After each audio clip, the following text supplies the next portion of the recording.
এই যে তোমাকে বাজার থেকে যা যা আনতে বলেছি সব মনে আছে তো? মনে থাকবে কি থাকবে না জানি না, তাই আমি কাগজে একটা ফর্দ বানিয়ে নিয়েছি। গোপাল দাদা, পুটির মায়ের দাঁতের যন্ত্রণাটা আরো বেড়েছে। কাল সারা রাত যন্ত্রণায় ছটফট করেছে। আমাদের বৈদ্যমশাই দাঁতের শল্য চিকিৎসা শিখতেই বাইরে গেছেন, আজকের মধ্যেই আশা করি চলে আসবেন। কিন্তু ও যে আর পারছে না। শোনো, তুমি একটা তুলোর মধ্যে লবঙ্গ তেল দিয়ে পুটির মায়ের যে দাঁতে ব্যথা হচ্ছে তার গোড়ায় রাখো। বৈদ্যমশাই এলে আমি তোমাদের বাড়িতে যেতে বলছি। আচ্ছা গোপাল দাদা। যাই, বাজার থেকে চটপট ঘুরে আসি, এরপর আবার রাজসভায় যেতে হবে।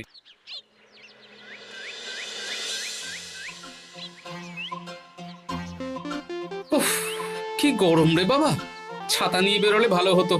এই তো সামনে আখের রস বিক্রি হচ্ছে, একটু আখের রস খাই, শরীরটা বেশ চাঙ্গা লাগবে। ভাই, আখের রস কত করে দিচ্ছ? 1 ভাঁড় 10 আনা গোপাল দাদা। দাও দেখি 1 ভাঁড়।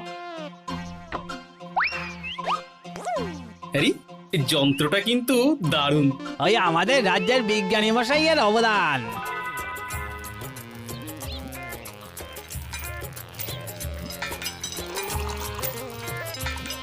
এই নাও গোপাল দাদা।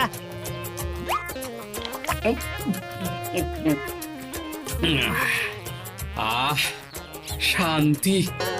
এই নাও ভাই, তোমার 10 আনা।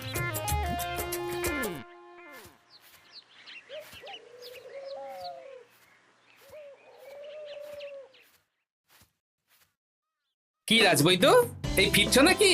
হ্যাঁ, এতদিন আমি দাঁতের চিকিৎসার ব্যাপারে তেমন কিছুই জানতাম না, এবার সব শিখে এসেছি। ভালোই করেছো, তুমি একেবারে প্রথম রোগীকে দেখে তারপর রাজসভায় এসো। প্রথম রোগী? পুটির মা গো, কালকে সারা রাত যন্ত্রণায় ঘুমোতে পারেনি। আরে আর বলো না, কদিন আগেই পুঁটির মাকে নিয়ে পুঁটির বাবা আমাদের বাড়িতে এসেছিল। দেখলাম ওই বাড়ির দাঁতে বিস্তর সমস্যা। সেই জন্যে দাঁতের শল্য চিকিৎসা শিখতে চলে গেলে? ঠিক তাই, আমি ব্যথা কমার পথ্য দিয়ে এসেছিলাম। দেখি এবার দাঁতটা তুলেই দিতে হবে। তাহলে তুমিও পুটিদের বাড়িতে যাও, আমি বাড়িতে থলে রেখে আসছি। আজ না হয় দুজনে একটু দেরি করেই রাজসভায় যাব। বেশ বেশ।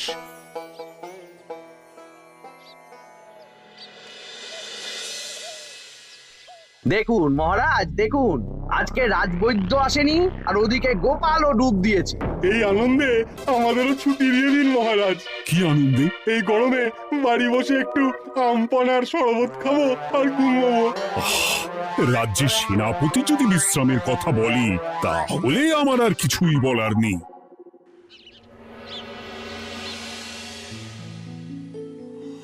এই তো দাঁতটা পুরো পোকায় খেয়ে নিয়েছিল।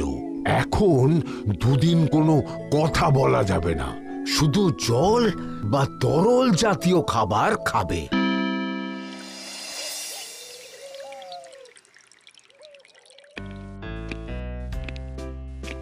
ওই তো গোপাল আর রাজবৈদ্য দুজনে একসাথে রাজসভায় ঢুকছে। রাজবৈদ্য মশাই ওনার জীবনের প্রথম শল্য চিকিৎসা করছিলেন, তাই আমিও দেখছিলাম। তা কি রাজবৈদ্য, সফল হয়েছ? হ্যাঁ মহারাজ, পুঁটির মায়ের একটা মাড়ির দাঁত পোকায় খেয়ে নিয়েছিল, সেটাই তুলে দিলাম। ভালোই হলো, আমাদের রাজ্যে কোনো দাঁত তোলার বৈদ্য বা চিকিৎসক ছিল না। এখন তুমি সাধারণ রোগ ব্যাধি নিরাময়ের সাথে সাথে দাঁতের চিকিৎসাও করবে। কিন্তু মহারাজ, একটা যে সমস্যা আছে। আবার কি সমস্যা? আমি যে দাঁতের শল্য চিকিৎসা করি এটা তো আর রাজ্যবাসী জানে না, তাই কতজন আর আমার কাছে আসবে সে নিয়ে আমার সন্দেহ আছে। মানে তুমি চাইছো যাতে তোমার কাছে বেশ কিছু রোগী তাড়াতাড়ি আসুক, যাতে তুমি অনুশীলনও করতে পারো, তাই তো? একদম ঠিক ধরেছেন মহারাজ, কাজ না করলে হাত পাকাবো কি করে? তাহলে ঢেড়া পিটিয়ে বলে দিলেই তো হয়। এতে তেমন ভালো কাজ হবে বলে মনে হয় না। তা তুমি কি বলতে চাইছো গোপাল? প্রচার হবে, কিন্তু একটু অন্যভাবে। কিভাবে?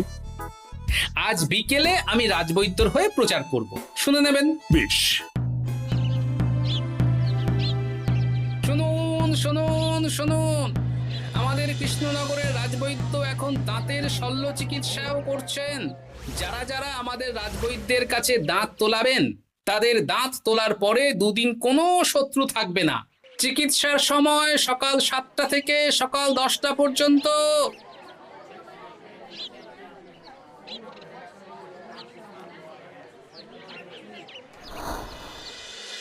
এসব তুমি কি উল্টো পাল্টা কথা বলছো গোপাল? উল্টো পাল্টা না, আপনি দেখুন না আপনার বাড়িতে লোকজন আসে কিনা। আর কেউ যদি জিজ্ঞাসা করে যে এই রকম প্রচারের কারণটা কি, তাহলে বলবেন রাজসভায় আমার সাথে কথা বলতে আমি বুঝিয়ে দেব।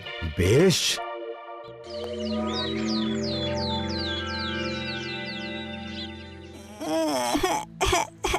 তোকে বারবার বলি এত মিষ্টি গুড় কাঠি খাস না। কি করব বাবা, কি ব্যথা।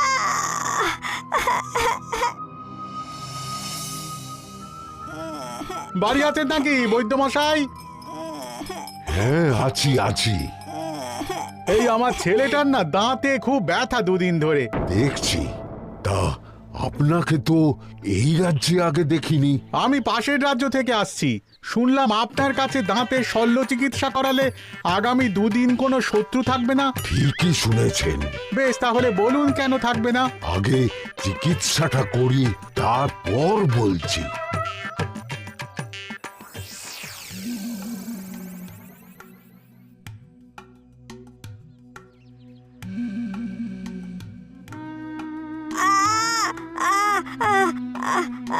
আর চিন্তা নেই, এখন দুদিন কোনো কথা বলা যাবে না। এবার তো বলুন আমার ছেলের আগামী দুদিন কোনো শত্রু থাকবে না কেন? আজকে রাজসভায় চলে আসুন, ওখানে গোপাল এই প্রশ্নের উত্তরটা দিয়ে দেবেন। তা বৈদ্য, তোমার কাছে আজকে কেউ এসেছে? সকাল সকাল দাঁত তুলে এলাম মহারাজ। বাবা, একদিনের প্রচারই এই ব্যাপার? মহারাজ, মহারাজ, বাইরে কয়েকজন অপেক্ষা করছে। তারা গোপাল দাদার থেকে কিছু জানতে চায়। তাদের ভিতরে আসতে বলো।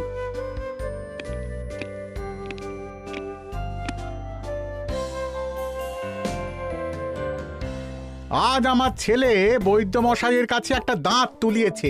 আমি জানতে চাই প্রচার অনুযায়ী আমার ছেলের নাকি আগামী দুদিন কোনো শত্রু থাকবে না, সেটা কেন বলা হয়েছে? বলতে পারি, কিন্তু কথা দিতে হবে। এই কারণটা বাইরে আর কাউকে বলা যাবে না। বেশ, বলবো না। বাংলায় একটা প্রবাদ আছে, বোবার শত্রু নেই। মানুষ সাধারণত কথার বিনিময়ে মতবিরোধ, বিবাদ বা শত্রুতা করে।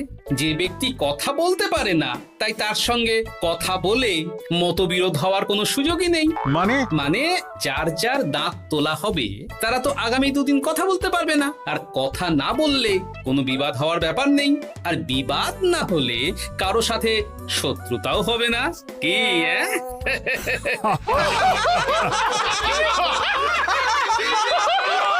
এই জন্যই তুমি হাসির রাজা গোপাল ভাঁড়। কে তোমার কথা শুনতে যাবে?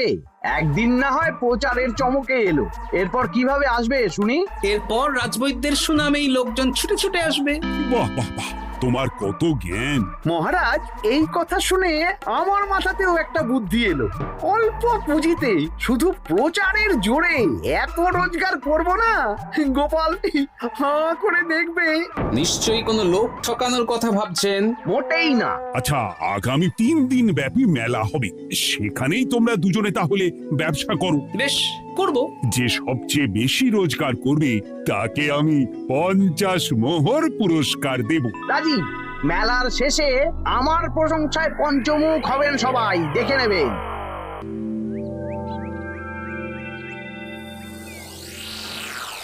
খুব তো বড় মুখ করে বলে এলেন যে ব্যবসা করবেন মেলার মাঠে।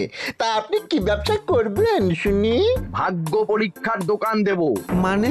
মানে আমি বিভিন্ন মেলায় দেখেছি যে একটা দোকানে নিচের দিকে হেলানো অবস্থায় একটা পাতলা কাঠের পাটাতন থাকে। সেই পাটাতনের উপরে 1 থেকে 6 অবধি সংখ্যা লেখা থাকে, তাই তো? হ্যাঁ, যারা মেলায় ভাগ্য পরীক্ষা করতে আসবে তাদের ভাপা লোহার 6টা বল দেয়া হবে। যদি ওই 6টা বলই নম্বর লেখা খোপের মধ্যে ঢোকাতে পারে তাহলে প্রথম পুরস্কার পাবে। আমিও ওটারই দোকান দেব, কিন্তু শুধুমাত্র একটাই পুরস্কার থাকবে। 6টা বল 6 নম্বর খোপের মধ্যে ফেলে কেউ যদি 36 করতে পারে তাহলে সে পাবে 100 মোহর উপহার। আরে খেলার জন্য কত মোহর লাগবে? 1 মোহর। আপনি কিন্তু জেনে বুঝে বিপদ ডেকে আনছেন। একজন কেউ ফেলে দিলেই আপনার হাত থেকে 100 মোহর ফসকে যাবে। আরে মেলার ভিড়ে যদি আপনি পুরস্কার না দেন তাহলে জনতার একটা মারও ফসকাবে না। আরে সেই জন্যই তো তোদের পোষা। তোদের মধ্যে যে কোনো একজন ওই কাঠের পাটাতনের নিচে লুকিয়ে থাকবি। যখনই দেখবো কেউ 36 করে ফেলছে আমি গলা ঠাকরাবো আর তোরা কাঠের পাটাতনটা হালকা করে নিচ থেকে নাড়িয়ে দিবি। এটা তো দারুণ বুদ্ধি। কি বলছো গোপাল, তুমি আখের রসের দোকান দেবে? হ্যাঁ, এই গরমে আখের রসের বেশ চাহিদা। তোমার বানানো ওই যন্ত্রের চাকা ঘোরাবো আর আমার ভাগ্যের চাকা ঘুরবে। সে ঠিক আছে, আমার কয়েকটা যন্ত্র বানানোই আছে। তুমি না হয় মেলায় ব্যবহার করো 3 দিন। ব্যাস, আর চিন্তা নেই। এবার শুধু জমিয়ে আখের রস বিক্রি করব, সাথে বিভিন্ন মশলা, বরফ আর পাতিলেবুর রস দেব।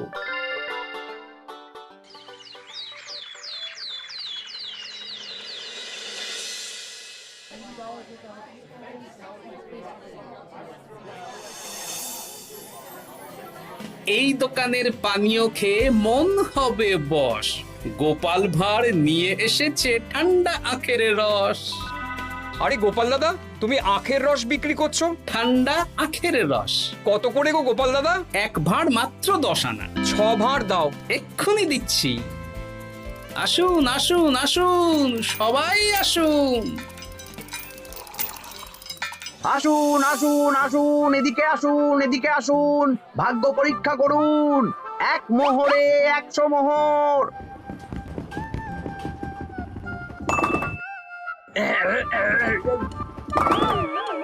ভাগ্য পরীক্ষা করুন। মন্ত্রী মশাই বলেন কি 1 মোহরে 100? তুমিও ভাগ্য পরীক্ষা করাবে নাকি? একবার বাজিয়ে দেখতে দোষ কি? দাও, আখের রস খেয়ে বরং চলে যাই। এই তো হয়ে এসেছে। এই নাও, ধরো।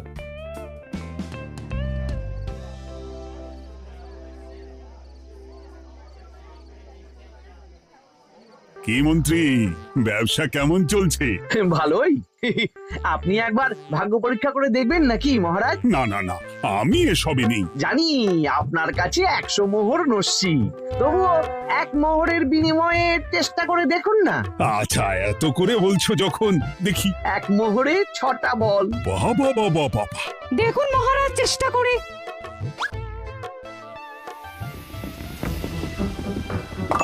এই তো একটা 6 পড়েছে, আবার চেষ্টা করুন। জয় মা, জয় মা। আবার 6। সাবাস। দেখুন হয়ে যেতে পারে, আর তো মাত্র 4টে বাকি। দেখি তৃতীয়টা।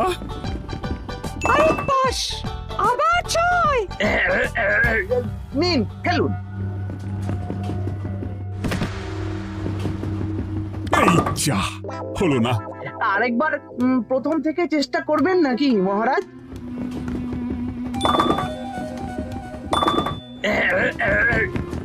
না, এবারেও হলো না। 2 মোহর জলে। অন্য সব জায়গায় বাকি সংখ্যাতেও পুরস্কার থাকে, আপনার এখানে নেই কেন?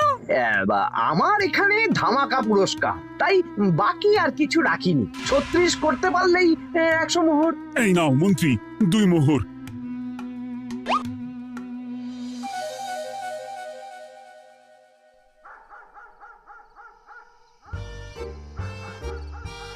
কি মন্ত্রী মশাই, আর তো মেলায় লোকজন নেই, বাড়ি যাবেন না?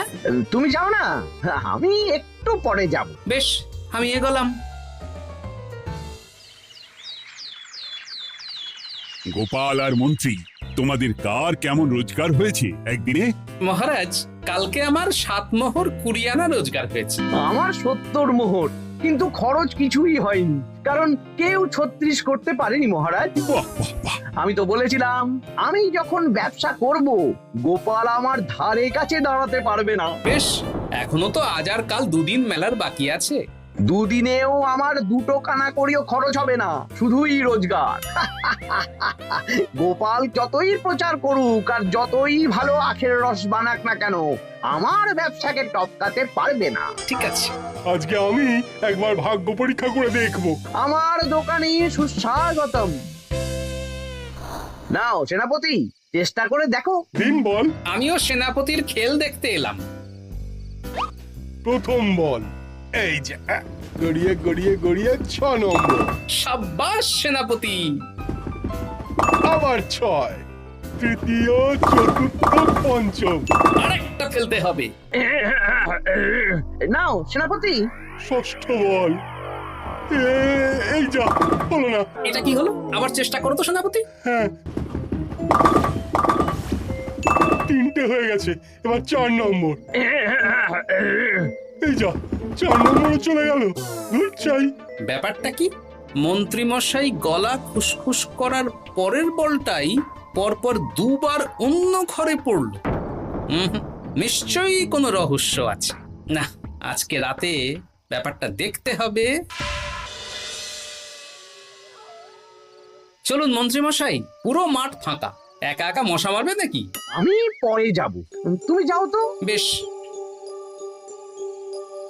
ব্যাপারটা কি? আমাকে তো নজর রাখতে হচ্ছে। না, একটা গাছের পিছনে লুকিয়ে পড়ি, মন্ত্রী মশাই গেলে ওনার পিছু নেব। দেখুন মন্ত্রী মশাই, পরপর 2 দিন আমি পাটাতনের নিচে ছিলাম। আগামীকাল ঘটাকে থাকতে বলুন। বেশ, তাই হবে। আর অত জোরে গলা ঠাঁকড়াবেন না, কেউ যদি সন্দেহ করে ব্যাপারটা বুঝে যায় মুশকিল হয়ে যাবে। আরে কেউ বুঝবে না, অনেক রাত হলো, চল চল চল চল চল। আচ্ছা, এই ব্যাপার। তাই ভাবি 2 দিন ধরে একটাও কেউ পারলো না কেন? কাল আমিও মজা দেখাবো।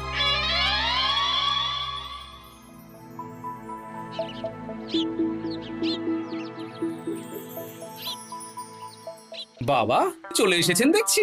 এত চাহিদা না আমার এই ভাগ্য পরীক্ষার, তাই আগে আগে চলে এসেছি। মন্ত্রী মশাই, আপনাকে মহারাজ এক্ষুনি ডাকছেন। এখন কেন? সে তো জানি না, চলুন।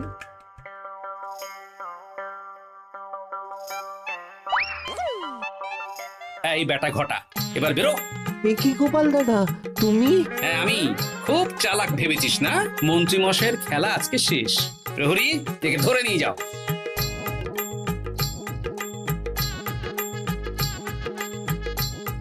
বিজ্ঞানী, তুমি তোমার চুম্বক নিয়ে এসেছো তো? হ্যাঁ। এবার 6 নম্বরের নিচে একটা টান টান করে সমান রেখা টানতে হবে, আগা থেকে গোড়া অবধি।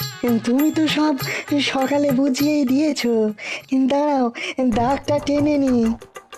একদম 6 নম্বর খোপ অবধি যাচ্ছে, সেই অনুযায়ী টান টান করে দাগ টানো। টানছি, তুমি বাইরে নজর রাখো। নজর রাখছি। কাজ হয়ে গেছে, তুমি একবার অনুশীলন করে দেখে নাও। হ্যাঁ দেখছি। শুরু করো। শুরু করছি। একদম পাক্কা আছে। দূর, কেউ ডাকেনি, অকারণে সময় নষ্ট করলো। কতগুলো খদ্দের ফিরে গেছে কে জানে। কি হলো মন্ত্রী মশাই, এত রাগ কিসের? রাগ হবে না, ওরই বেটা আমার সাথে মজা করছিল। বেশ অনেকজন খদ্দের ফিরে গেল, আমার কত ক্ষতি হয়ে গেল। আমি খেলে আপনার ক্ষতিপূরণ দিতে পারি। তুমি খেলবে? হ্যাঁ, ভাগ্য পরীক্ষা করতে দোষ কোথায়? ওই তো বেশ কয়েকজন সভাসদেরা আসছেন, সবার সামনেই খেলবো। তাহলে শুরু করি।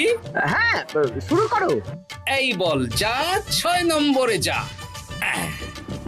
আরে বাস, গোপালের ফেলাফল তো গড়ালো না, সোজা 6 নম্বরে চলে গেল। এই দেখুন, আবার যাবে। বলকে আমি বলবো, বল কথা শুনবে। এই বল যা তো, 6 নম্বরে যা। আবার 6, আবার 6, আবার 6। কি এটা কি হচ্ছে? যা বল, এটাও 6 নম্বরে যা। আবার 6, 100 মোহর। হ্যাঁ এটা কি করে হলো? দিন মন্ত্রী মশাই, 100 মোহর দিন। ইয়ে না মানে মন্ত্রী দাও বলছি। আমি আবার খেলবো। 6 আবার 6। আবার 100 মোহর। আর নেই। এই ঘটা আর কি করছিসটা কি? ঘটা নেই মন্ত্রীমশাই, আমি আছি।